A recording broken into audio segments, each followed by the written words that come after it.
All right, let's just jump right in. We're about to meet a prophet named Ezekiel who gets one of the absolute weirdest commands you can imagine. We're talking a haircut with a sword, all connected to a city that's about to face total disaster. This is basically performance art as divine prophecy, and trust me, it is wild. So this is the big question, right? It just sounds completely bizarre, maybe even unhinged. But every single little detail in this act, it's packed with meaning. It was all designed to send a message so shocking, so visceral that nobody could possibly look away. So what was that message? And there you have it, straight from the source. This isn't just a friendly suggestion, it's a direct command from God.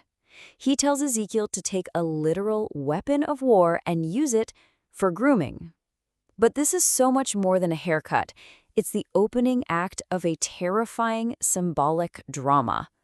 Okay, to really get the shock value here, you have to understand the culture. For an Israelite man, his hair, his beard, that was his dignity, his honor. So to shave it all off, that was an extreme public statement of grief or a sign of absolute bottom-of-the-barrel disgrace. It was the visual equivalent of screaming at the top of your lungs that something is horribly, horribly wrong.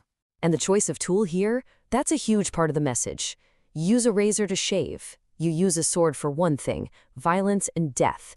Using a sword to cut his hair tells everyone that the coming shame and mourning won't be from some sickness or old age. No, it's going to be violent, it's going to be sharp, and it's going to be delivered by an enemy. So that covers the what. But we gotta ask why. Why on earth was this necessary? Why such a brutal, dramatic message? And that brings us right to the heart of the problem: the city of Jerusalem and its broken relationship with God. You see, Jerusalem wasn't just another city. In the biblical way of seeing things, it was deliberately placed at the center of the known world. It had a divine job to do, to be this shining beacon of God's wisdom and justice so all the other nations could see a better way. It was meant to be the model city. And here's the absolute bombshell. God gave Jerusalem a special set of laws, right? A higher standard to live by. But the accusation being leveled here is just stunning. They didn't just fail to live up to God's standard. They had become so corrupt, they weren't even living up to the basic moral codes of the pagan nations around them. They had gone completely off the rails. And here it is, in black and white. This is a profound betrayal. The very city that was supposed to be a light to the world had become a source of even deeper darkness than its neighbors. The rebellion was total, and because of that, a judgment was coming that would be just as public as their original mission was. Okay, now we get to the really fascinating part. The prophecy itself. After Ezekiel shaves his head with that sword, he's told to meticulously divide the hair into 3 perfectly equal piles, and each of those piles represents a different, terrible fate for the people of Jerusalem. And this is the breakdown. The hair is divided to represent a perfectly proportioned judgment. A third, and a third. The message is clear. No one gets a pass. The entire population is accounted for in this terrifying math equation of fire, sword, and exile. The first third of the hair, Ezekiel is told to burn it right in the middle of a little clay model of the city he's made. This was a symbol for the people who would be trapped inside Jerusalem when the siege began. They weren't going to die in glorious combat. They were going to die from the slow, agonizing horrors of siege warfare, starvation, disease, and the fires that would eventually gut the city. The second third, he takes that same sword and just starts hacking at it, all around his model city. This one's a little more direct, you know? It represents the soldiers, the citizens, anyone who would die by the sword, the ones killed fighting on the walls, or the ones cut down trying to make a run for it. And that last third, he just tosses it up into the air and lets the wind scatter it everywhere. This symbolized the survivors. But you can hardly call it survival. They would be scattered to the nations, ripped from their homes, becoming refugees. And then the prophecy adds this absolutely chilling detail. A sword would pursue them even there, meaning their new life in exile would be filled with danger, slavery, and constant fear. Now, right when it seems like this is a prophecy of nothing but absolute doom and gloom, we get this incredible plot twist. the performance isn't quite finished, and in the middle of all this total judgment, a tiny little detail of hope emerges. I mean, this is the question, isn't it? After seeing this terrifying three-part plan for destruction, you'd naturally think, well, that's it. It's over. The end of the nation, the end of the people, the end of God's promise. But is it? Look at that. The answer isn't a huge army. It's not a big crowd. It's just a few.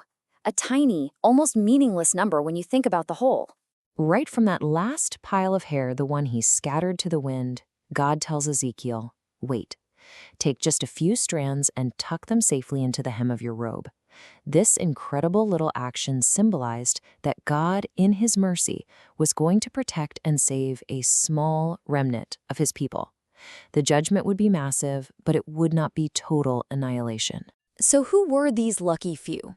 Well, historically, this remnant is understood in a couple of ways. First, it refers to the very poor people the Babylonians didn't even bother to deport, they were just left behind in the rubble. But more importantly, it points to the descendants of the exiles who, generations down the line, would finally return from Babylon and get to rebuild Jerusalem. But here's the thing. Even for this protected remnant, the road ahead wasn't going to be easy. The prophecy has one last step. Ezekiel has to take some of those hairs, even the ones tucked safely in his robe, and throw them into the fire. This shows that just surviving didn't mean you escaped all consequences. The remnant would still have to go through trials, through a purification, to burn away the very sin that caused this whole catastrophe. So when you put it all together, what are we supposed to take away from this? When you step back from the sword and the shaving and the fire, what is the big idea, the core message of this entire incredible prophecy? It really comes down to this powerful two-sided coin. On one side, you have the absolute severity of God. His justice isn't a joke. When people rebel, there are real devastating consequences. Sin is treated seriously. But then you flip the coin, and on the other side, you see that his justice never, ever comes without mercy. He never completely wipes the slate clean. A remnant, a seed for future hope, is always, always preserved. And this idea pops up again centuries later in the New Testament. This verse, it just nails the essence of Ezekiel's prophecy perfectly. It's not about choosing between a kind God or stern God. The message is that he's both.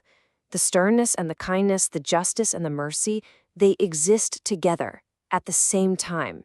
And all of this leaves us with one final thought. Why the bizarre performance art? Why not just give a speech? Because some truths are so heavy, so important, they can't just be heard. They have to be seen. They have to be felt. Ezekiel's haircut was street theater designed to be burned into the memory of everyone who saw it. And it kind of makes you wonder, what messages in our own lives are so important that they need to be made unforgettable?